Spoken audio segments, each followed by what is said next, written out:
Bonjour, en ce deuxième dimanche de l'Avent, en ce 8 décembre, nous allons méditer avec l'Évangile du jour.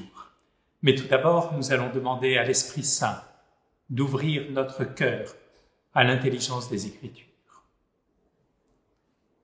Esprit qui plane sur les eaux, apaise en nous les discordances, les flots inquiets, le bruit des mots, les tourbillons de vanité, et fait surgir dans le silence la parole qui nous recrée. La parole qui nous recrée se trouve aujourd'hui dans l'Évangile selon saint Luc. Nous sommes au chapitre 3. L'an 15 du règne de l'empereur Tibère, Ponce Pilate étant gouverneur de Judée, Hérode étant alors au pouvoir en Galilée, son frère Philippe dans le pays d'Ithurée et de Trachonitide, Lysanias en Abilène, les grands prêtres étant Anne et Caïphe, la parole de Dieu fut adressée dans le désert à Jean, le fils de Zacharie. Il parcourut toute la région du Jourdain en proclamant un baptême de conversion pour le pardon des péchés, comme il est écrit dans le livre des oracles d'Isaïe le prophète. Voix de celui qui crie dans le désert, préparez le chemin du Seigneur, rendez droit ses sentiers, tout ravin sera comblé, toute montagne et toute colline seront abaissées, les paysages tortueux deviendront droits, les chemins rocailleux seront aplanis, et tout être vivant verra le salut de Dieu. Ainsi donc, l'Évangile de ce jour nous invite à contempler Jean-Baptiste entendant la parole de Dieu dans le désert. C'est le désert de Judée dans lequel il s'est retiré alors qu'il était adolescent et il a opté pour un mode de vie bien particulier, le mode de vie des prophètes, en particulier des prophètes Élie et Jérémie. En même temps, la parole de Dieu va retentir dans le désert, dans un monde qui est un monde bien difficile, bien particulier, nous rappelle l'Évangile. Non seulement la puissance militaire de l'Empire romain se fait de plus en plus pesante, d'autre part, on nous rappelle que nous sommes à l'époque de Tibère et l'Empire romain naissant voit des mœurs décadentes se développer de plus en plus, monde difficile. Dans le petit pays de la Palestine, Hérode Antipas, fils d'Hérode le Grand, mène une vie de débauche et ne s'intéresse pas à la question religieuse.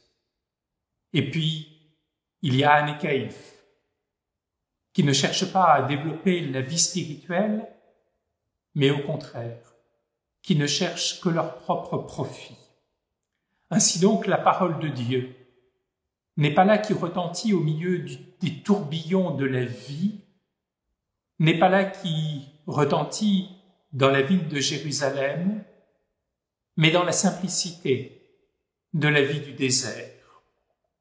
Nous voyons bien que cet évangile nous touche particulièrement, car tout n'est pas mauvais dans notre monde, loin de là, et il y a beaucoup de bonnes choses et beaucoup d'hommes et de femmes de bonne volonté.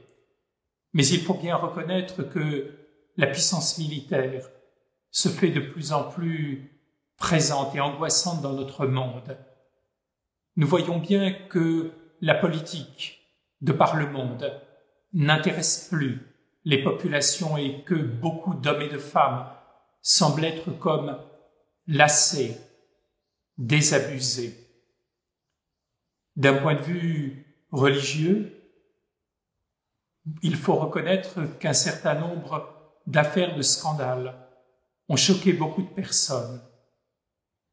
Alors oui, nous sommes dans une sorte de tourbillon dans le monde actuel, et cependant, beaucoup d'hommes et de femmes recherchent la vérité, comme beaucoup d'hommes et de femmes se sont rendus auprès de Jean-Baptiste. Nous voyons bien que jamais les pèlerinages n'ont eu autant d'attrait, Des hommes et des femmes passent un moment dans des monastères à méditer, même s'ils ne sont pas chrétiens. Ils sont à la recherche de la vérité. Il y a beaucoup de mouvements, comme les mouvements minimalistes ou autres dans le monde d'aujourd'hui, qui recherchent plus de simplicité. Car effectivement, pendant ce temps de l'Avent, nous sommes appelés à aller au désert. Nous sommes appelés à rencontrer Dieu dans la simplicité et dans la pauvreté. Pendant ce temps de Noël, il nous faut reconnaître que ce temps de l'Avent qui nous prépare à Noël plus exactement, qu'il y a comme un tourbillon de la puissance de l'argent. Cette préparation à Noël, c'est devenu le succès de la société de consommation, exactement l'inverse de ce que nous voulons célébrer. Alors cet évangile nous dit bien, qu'allons-nous faire en attendant Noël? Est-ce que nous allons aller dans le tourbillon du monde? Est-ce que nous allons aller vers cette société de consommation? Est-ce que nous allons nous laisser atteindre par des mœurs qui sont ambiantes et qui sont parfois scandaleuses? Qu'allons-nous faire? N'allons-nous pas plutôt aller au désert, éteindre parfois nos écrans qui finalement nous polluent, rechercher parfois le silence plutôt que des conversations téléphoniques qui n'en finissent plus et qui finalement sont vaines? Allons-nous chercher à retrouver le sens de la lecture de la Bible, des écrits spirituels, ou bien des écrits qui sont profondément édifiants? Nous voyons bien aujourd'hui que nous nous trouvons à la croisée de deux chemins. Le chemin qui mène dans le domaine de l'empereur Tibère et de Anne et Caïphe, et aujourd'hui ce que j'appellerais le monde d'aujourd'hui avec ses tourbillons et cette société de consommation, ou bien d'un autre côté, le chemin de Jean-Baptiste qui nous mène au désert. Le désert, nous y allons 2 fois par an. Nous y sommes conduits pendant le temps du carême. Et pendant le temps du carême, nous sommes appelés à aller au désert pour y mener un véritable combat spirituel. Le désert de l'Avent est différent. C'est le désert du calme, le désert du silence, le désert de la pauvreté. Et lorsque je dis pauvreté, je ne dis pas misère. Lorsque je parle de pauvreté, nous pouvons nous faire quelques cadeaux pour Noël et préparer un bon repas. Mais est-ce que je ne vais pas dans la surenchère? C'est cela, aller au désert pendant le temps de l'Avent. Alors aujourd'hui, nous sommes appelés à faire un choix qui est un choix fort, un choix radical. Mais ne nous y trompons pas. Si nous préparons ce temps de l'Avent dans le tourbillon, nous ne saurons pas accueillir le Messie qui vient dans la pauvreté de la crèche. Si nous n'allons pas au désert pour y trouver le silence et la pauvreté, nous ne comprendrons pas la richesse de grâce qui nous est donnée et nous finirons par dire « Eh bien, ce Noël est comme les autres Noëls. Cela n'a rien changé. Nous pouvons retourner au quotidien de notre vie. Nous avons rêvé quelques instants.